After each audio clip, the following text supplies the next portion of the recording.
Welcome to my channel EQ. Engage, explore, enrich. Hope by the divine grace of the Almighty.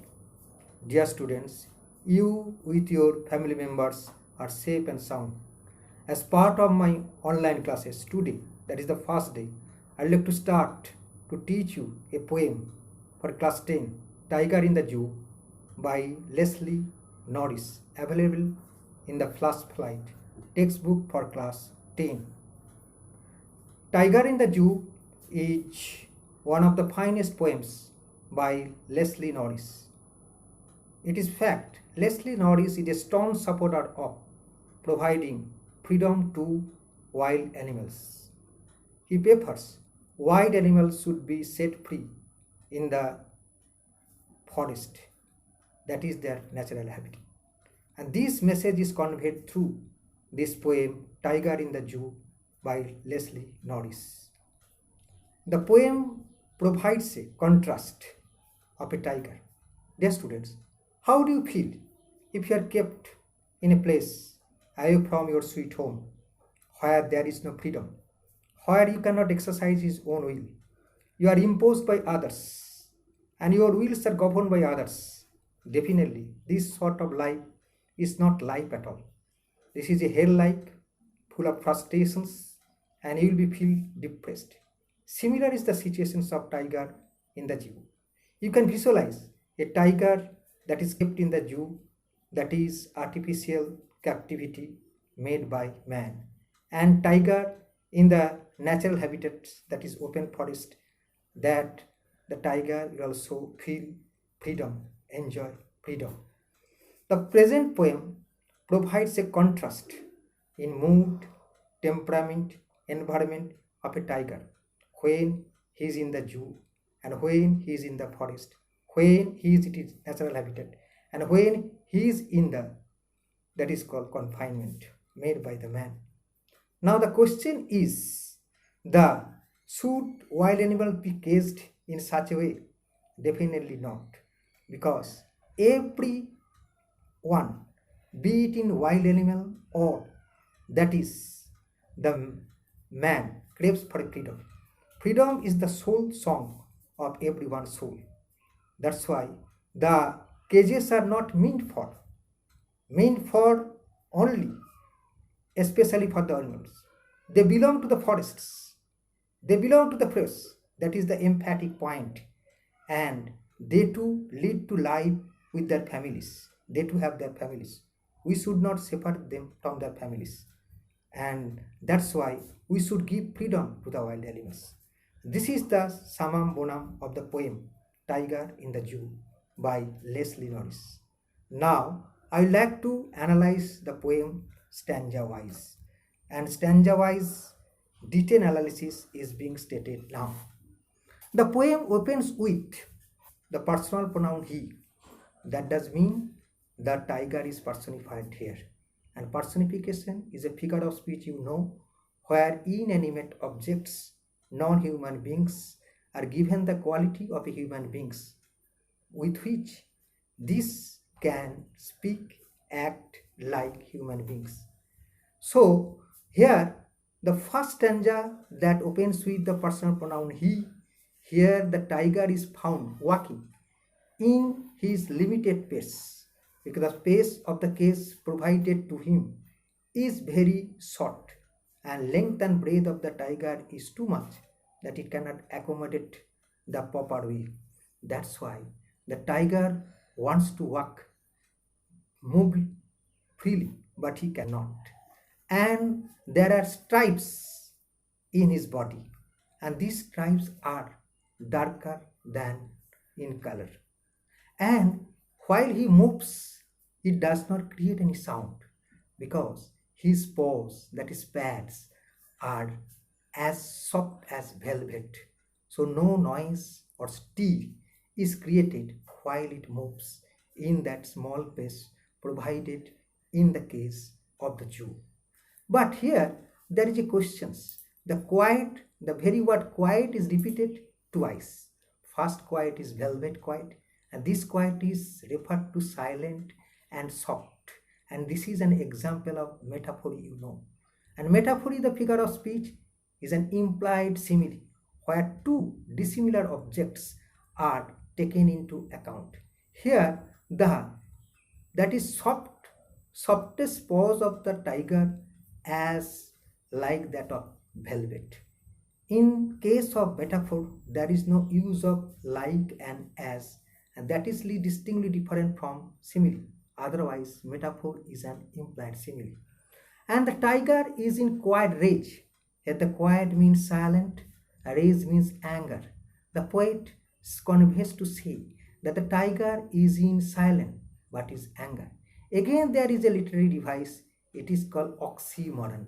An oxymoron, such a figure of speech where two opposing ideas are set side by side. And this has been emphasized by the helplessness and hopelessness of the tiger through his anger. He can do anything, but he cannot do anything because he is confined in himself. So though he wishes to do many things, but he cannot do. So his anger is suppressed and his anger is made silent. And through this first stanza, this is being meant through this first stanza only. And some of the words which bears the meaning that is already written here. Stalks or stucks means moves swiftly or moves quietly. And vivid means bright colored, distinct, prominent. And pairs here the paws of a tiger. Rage is the anger. That is the synopsis or threadbare analysis of the first stanza here. Now I would like to switch over the second stanza where threadbare analysis is such. You just take note of this poem. The poet takes the readers from one place to another, and the entire poem consists of 5 stanzas. Except second stanza, most stanzas, that is 4 stanzas, follows the rhyming scheme. Just you follow A, B, C, B. But in case of second stanza, that is A, B, A, B. How do you determine the rhyme scheme?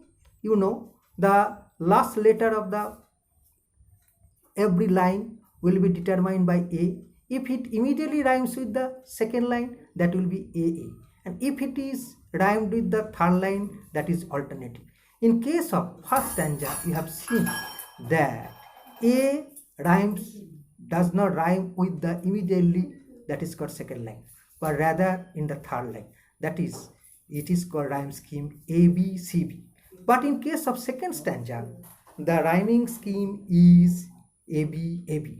Except second stanza, most cases rhyme scheme is followed here, that is ABCB. Now in the very second stanza, that is the main components point, that he should be lurking in shadow, sliding through long grass near the water hole where plump deer pass. Now the question is, tiger is found in the natural habitat, not natural habitat. Tiger is not found not in natural habitat, but rather tiger is found in the artificial habitat made by the man. But had he been the tiger in the natural habitat, that is the open forest, then what he will do or what he should do? And he should be lurking. Lurking means hiding in the shadow. And he would be sliding through the long grass. When he happens to see its prey, that is fat deer, comes to drink water, and then tiger would be ready to pounce upon it and to kill them. That is the natural befitting activities of tiger, that one and all want to, that is called see the vitality, zest and zeal of the tiger. That is the essential features of the tiger. But if the tiger is confined as it is found in the zoo, that will not see the tiger in his form. And tiger kept in the zoo is living dead, as if it is a mere showpiece for our entertainment. That is not the main things for the wild animals should be there. And now I would like to switch over the third stanza. Here again the poet has stated, had he been the tiger in the open forest, then what behavior he should also show? He should be sitting in the open grass at the side of the jungle in the close vicinity of the village. And there he should terrorize the village, that is called villagers, displaying his white teeth, his claws. But you know, tiger never kills anyone unless or until he is provoked. He only terrorizes the villagers, giving a warning sound.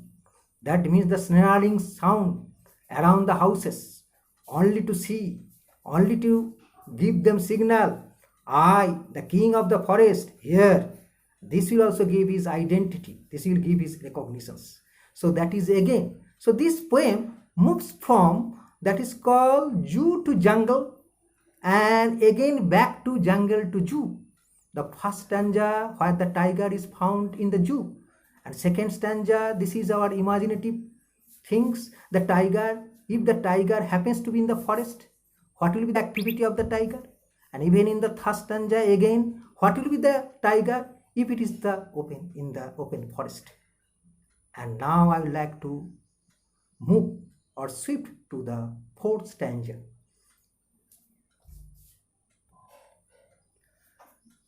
Here again the tiger is locked in the cemented cell of the zoo, and the very word or very conjunction word that is indicative of poet's frustrations, poet's deep sympathy, poet's deep concern for this wild animal tiger.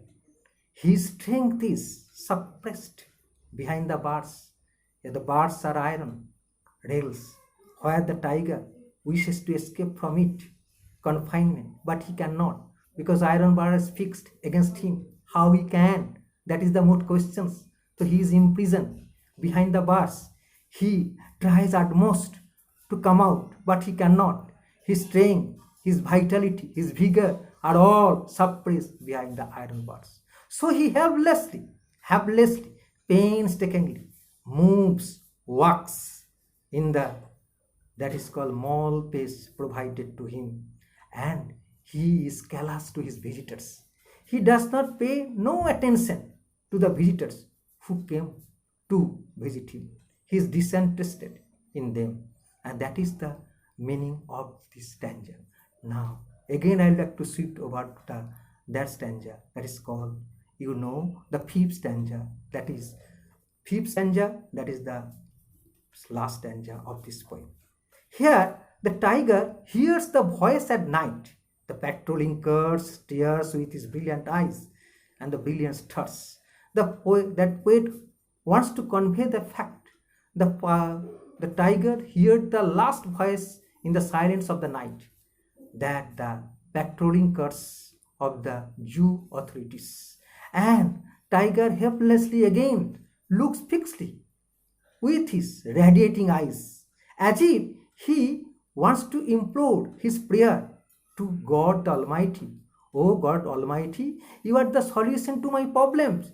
You do offer or pour blessings unto me so that I can escape from this bondage, because this sort of life is not liked by me. I should refer back to that open forest. That is my natural life. Here my life is also death-like. I am here leading a living death life. So he looks fixedly with his brilliant eyes and with the brilliant stars. Here again the repetitions of the word brilliant. The brilliant here means radiance, and the brilliant star means sparkling stars. Other sparkling stars are also found in the open sky, and that sky is the abode of God. It is our belief. So tiger, as he prays to God the Almighty, oh God, please do something so that the life of my size bondage, or where I cannot enjoy freedom, no little least, will it come to an end. That is the open prayer to God the Almighty. This is the detailed analysis of the stanza wise. Now I would like to say about some of the figure of speech that are employed in the poem. Already have told you, in that very stanza the word is also repeated quiet, and the very word velvet, soft, that is also example of metaphor, that is also implied comparisons. And quiet rage, This is also reminder. This I like to repeat it for your better understanding. Choir raise, that is use of oxymoron. And you know the use of oxymoron means where two opposing ideas are juxtaposed. Juxtaposed means set side by side.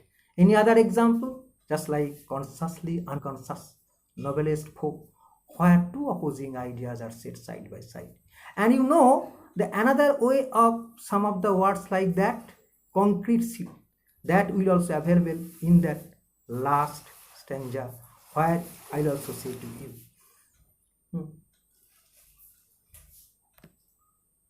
That is the last stanza that I have told you. Concrete seal, this is an example of alliteration. Regarding the figure of speech alliteration, you know, where the letter tagging is there, where the initial letter is being repeated, it is called, that is called repetitions of the consonant sound.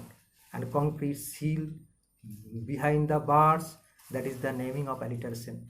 That figure of speech also, some of the figure of speech which is also helpful, and that is also found in your syllabus, and you have to pay attention to memorize these figure of speech, say simile, metaphor, personifications, and alliteration, which are also employed in this poem Tiger in the Beach. And now I like to give you some assignment, so that I can be assured that you have also understood well of this poem, and that will be my satisfaction on being a teacher. Thank you, all of you.